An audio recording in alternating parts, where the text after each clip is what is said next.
제28장.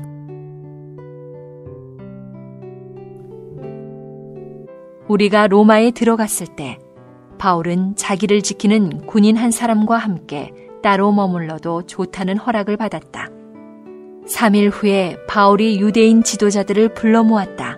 그들이 모였을 때 바울이 말하였다. 형제 여러분, 나는 우리 백성이나 조상의 관습을 거스른 적이 없는데도 죄수가 되어 예루살렘에서 로마인들의 손에 넘겨졌습니다.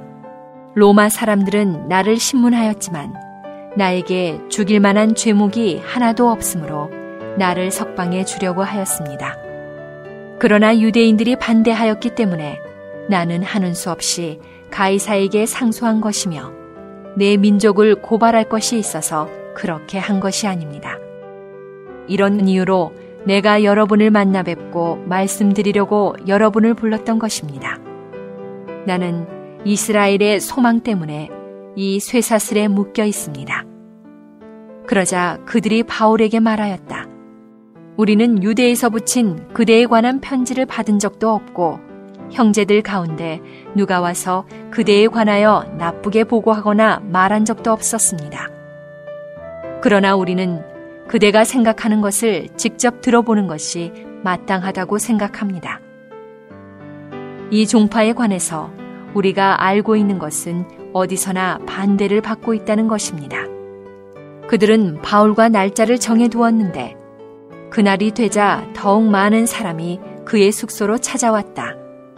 바울이 아침부터 저녁까지 강해하여 하나님의 왕국에 관하여 엄숙히 증언하고 모세의 율법서와 신언자들의 글을 들어 예수님에 관하여 그들을 설득하였다. 어떤 사람들은 바울의 말에 설득되었으나 어떤 사람들은 믿지 않았다. 그들이 서로 의견이 일치하지 않아서 떠나려 하자 바울이 그들에게 한마디 덧붙였다. 성령께서 신언자 이사야를 통하여 여러분의 조상들에게 잘 말씀하셨습니다. 너는 이 백성에게 가서 말하여라. 너희가 듣기는 들어도 결코 깨닫지 못할 것이고 보기는 보아도 결코 알지 못할 것이다. 이 백성의 마음은 무디어지고 귀는 듣는데 둔하여지고 눈은 감기었는데 이것은 그들이 눈으로 보고 귀로 듣고 마음으로 깨달아 돌이키는 일이 없도록 하여 나에게서 병을 고치지 못하게 하려는 것이다. 그러므로 하나님의 이 구원이 이방인들에게 보내어진 것을 여러분은 알아야 합니다. 그들도 들을 것입니다. 바울이 이 말을 하자 유대인들은 서로 많은 논쟁을 하면서 떠나갔다. 바울은 만 2년 동안 자기 셋집에 머물면서 자신에게 오는 모든 사람을 환영하고 아무런 방해도 받지 않고 아주 담대하게 하나님의 왕국을 선포하며 주 예수 그리스도에 관한 것들을 가르쳤다.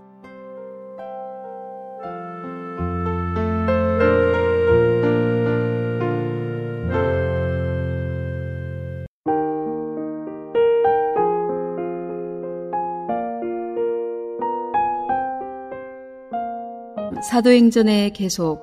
사도행전 28장 30절에서 31절. 바울이 온 이태를 자기 셋집에 유하며 자기에게 오는 사람을 다 영접하고 담대히 하나님 나라를 전파하며 주 예수 그리스도께 관한 것을 가르치되 그 많은 사람이 없었더라. 계시록 1장 11절에서 12절. 가로되 너 보는 것을 책에 써서 에베소, 서머나, 버가모, 두아디라, 사대, 빌라델비아, 라오디게아 7 교회에 보내라 하시기로 몸을 돌이켜 나더러 말한 음성을 알아보려고 하여 돌이킬 때에 7 검 촛대를 보았는데 계시록 1장 20절. 내 본 것은 내 오른손에 7별의 비밀과 7 검 촛대라. 7별은 7 교회의 사자요 7 촛대는 7 교회니라.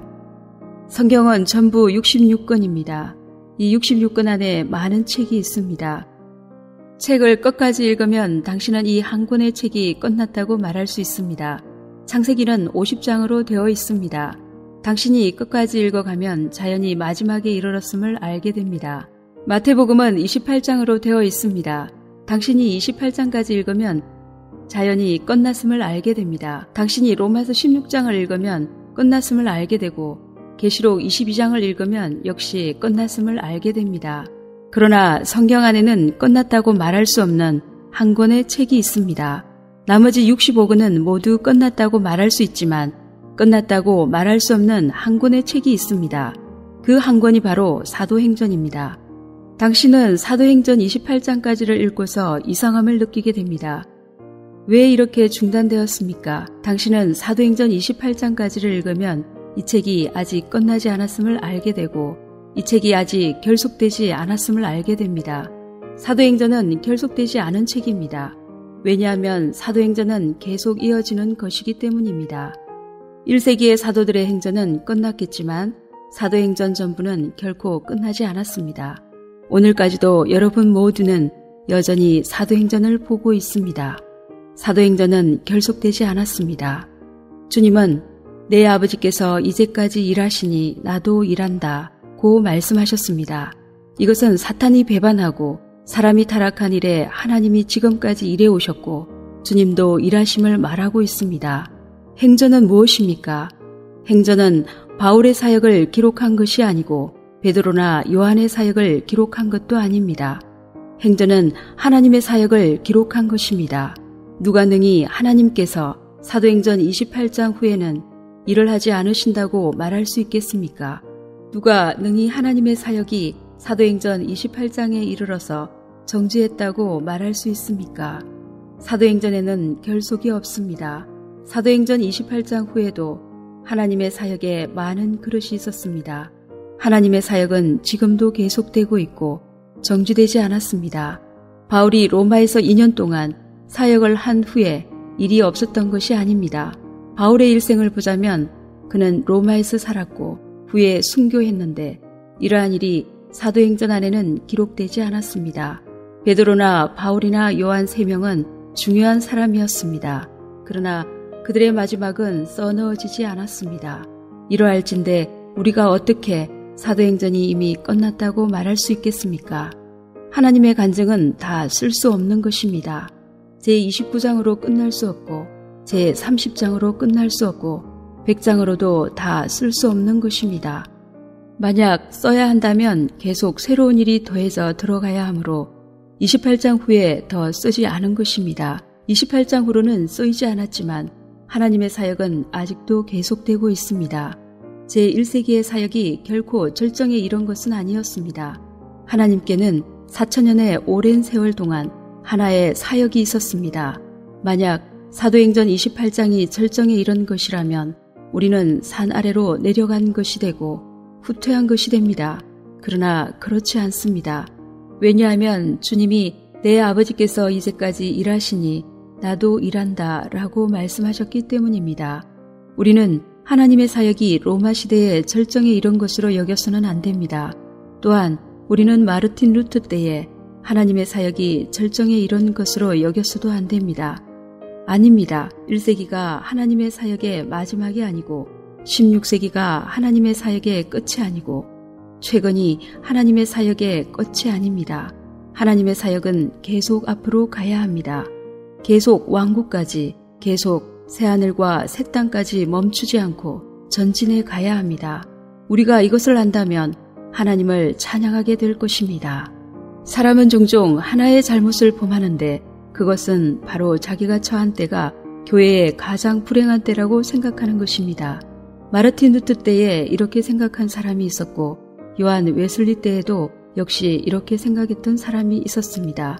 그러나 우리는 마르틴 루터 때에도 매우 좋았고 요한 웨슬리 때에도 매우 좋았다고 말합니다. 우리는 그들이 처한 때가 좋았다고 말합니다. 앞으로 50년이 더 지나면 사람들은 우리가 처했던 때를 좋았던 때라고 말할 것입니다. 우리는 다른 사람이 정죄할까 두려워하지만 하나님은 정죄할 수 없는 분이십니다. 하나님은 매년 그분이 무엇을 해야 하는지를 알고 계시고 어디까지 해야 할지를 알고 계시며 그분이 해야 할 바를 하려고 하십니다. 하나님은 하루하루 앞으로 가시고 계속 전진하십니다. 할렐루야! 하나님은 계속 전진하고 계십니다.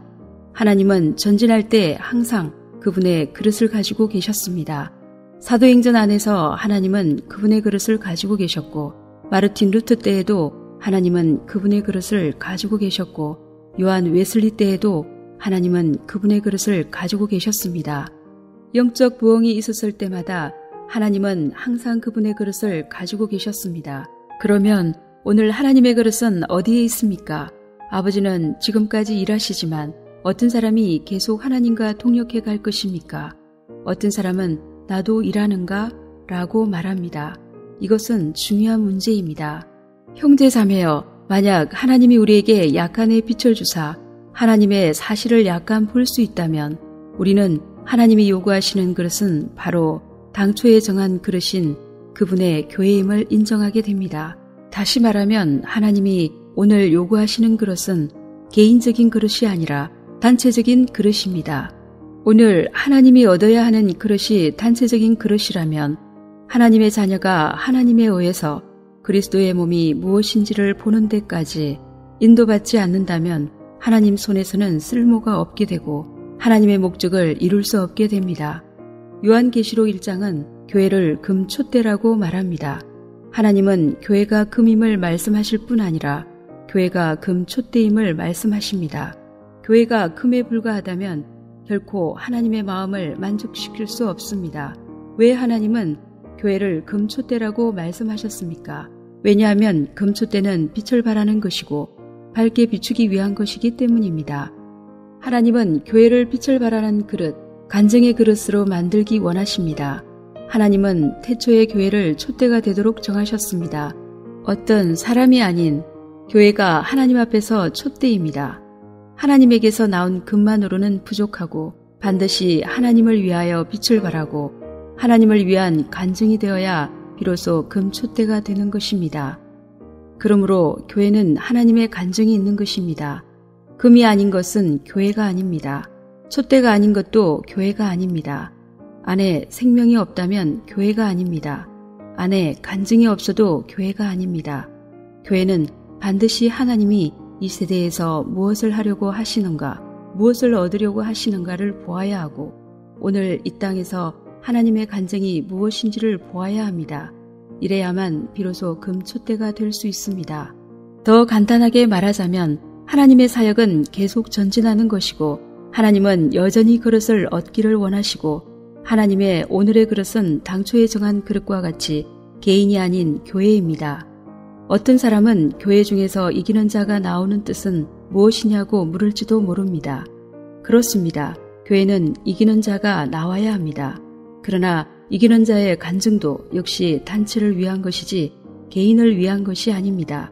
이기는 자는 자신의 생명만을 소중히 여기고 자신을 다른 사람보다 낮게 여기고 다른 사람을 한쪽에 내팽개친 사람들이 아니라 교회의 입장에 서서 교회를 완전한 정도로 이끄는 자입니다. 그러므로 이기는 자의 승리는 역시 단체의 승리인 것입니다. 이기는 자는 전 교회를 위하여 일합니다. 일은 그들이 하지만 유익은 전 교회가 얻습니다. 하나님이 원하시는 그릇은 단체적인 것입니다.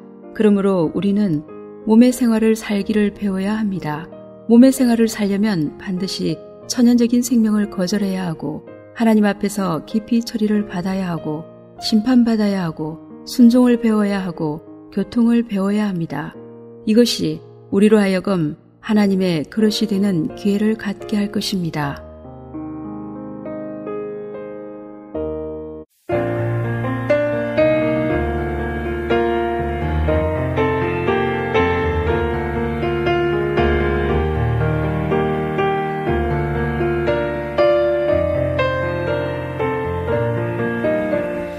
모든 성경은 하나님 오른 성령 감동에 쓰여졌다네. 하나님께서 사람 통하여 쓴 말씀을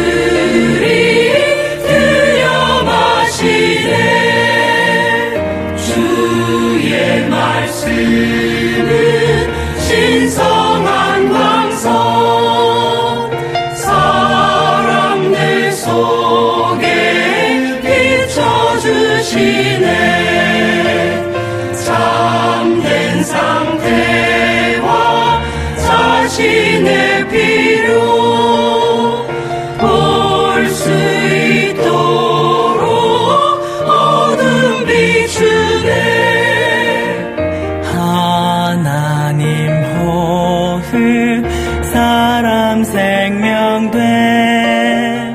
신성한 성품 얻게 하시네.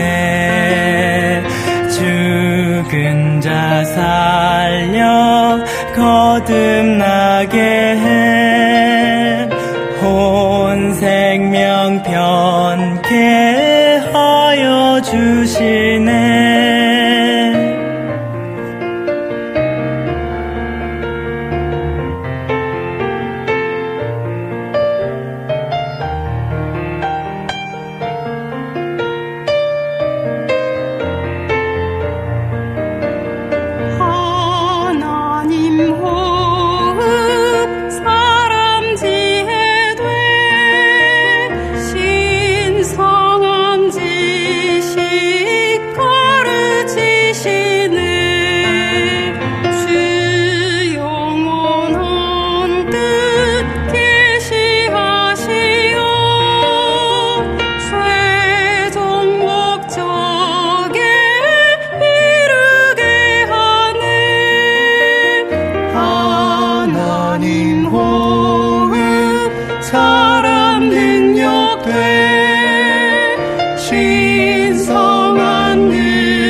마라톤 대회가 열렸어요.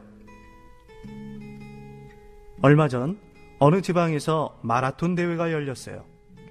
마라톤은 42.19km를 달려야 하지요. 결코 쉬운 일이 아니랍니다. 경기에 참가한 5,000명 중 1등은 한 남자 선수가 차지했어요. 곧이어 땀을 뻘뻘 흘리며 2등, 3등 선수도 들어왔지요. 관중들은 먼 거리를 달려온 선수들에게 아낌없이 박수를 쳐주었어요. 그런데 이상한 일이 벌어졌어요. 1등을 한 선수만 혼자 상을 받는 거예요. 2등은 없었어요. 3등도. 사람들이 웅성거렸어요. 나머지는 다 실격이래. 무슨 일이야? 도대체 어떻게 된 거지? 하지만 그들은 곧 이유를 알게 됐답니다. 2등으로 달리던 선수가 길을 잘못 들어서는 바람에 그 뒤를 따르던 사람들 모두 엉뚱한 길로 달렸다지 뭐예요. 1등을 뺀 나머지 선수들이 모두 실격을 당하다니. 마라톤 역사상 처음 있는 일이었어요. 그런데 또 다른 마라톤 경기에서도 황당한 일이 벌어졌대요. 어떤 한 남자가 마라톤 경기에 참가를 했어요. 그 선수는 속으로 다짐했어요. 이번엔 반드시 메달을 따고야 말겠어.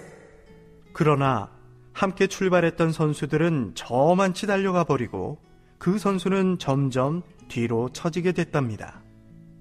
뒤를 따르는 사람들이 없게 되자 그는 조바심이 나서 견딜 수가 없었어요. 그때 마침 뒤에서 버스 한 대가 달려와 멈췄어요. 그래, 바로 저거야. 그가 탄 버스는 땀을 뻘뻘 흘리며 뛰고 있는 다른 선수들을 앞질러 달려갔어요. 결승점 가까운 곳에서 내린 그는 선수들 틈에 슬쩍 끼어들었어요. 골인점을 향해 힘차게 달려오는 선수를 보고 사람들이 손을 흔들며 환호를 했어요. 그 먼 거리를 달리고도 펄펄한 기운이 남아있다니. 3등 선수 정말 대단해요. 하지만 그의 웃음은 잠깐이었어요. 함께 버스에 탔던 시민이 신고를 해서 들통이 났거든요. 그에겐 상 대신 벌이 주어졌지요. 이후 모든 마라톤 경기에 출전 금지.